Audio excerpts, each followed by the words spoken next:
बाबाच सर्वांचे अधिष्ठान, तयासी केऊते आसन, त्याही वरी रौप्य सिंहासन, भक्तभावन परी बाबा।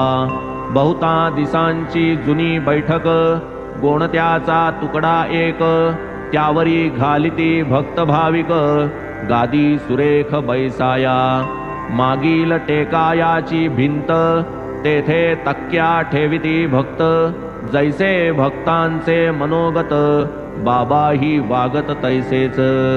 वास्तव्य दिसे शिर्डीत, तरी ते होते सर्वगत, हा अनुभव निज भक्तांप्रत, साई नित्य दाखवित।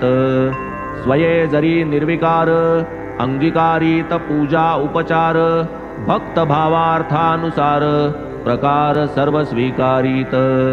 कोणी करीत चामरांदोलन, कोणी तालवृंत परिवीजन, सनया चौघडे मंगलवादन, कोणी समर्पण पूजेचे, कोणी हस्तपाद प्रक्षालन, कोणी अत्तर गंधार्चन, कोणी त्रयोदश गुणी तांबूलदान, निवेदन महानैवेद्या।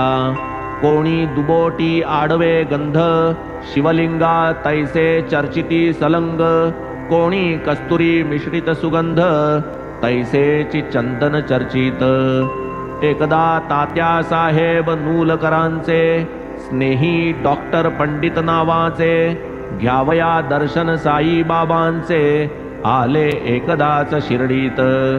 पाऊल ठेवता शिर्डीत, आरंभी गेले मशिदीत, करूनी बाबांसी प्रणिपात, बैसले निवांत क्षणभरी। बाबा मग वदती तया ते, जाई दादा भटाच्या येथे, जा असे जा म्हणून बोटे हाते, लाविती मार्गाते तयास।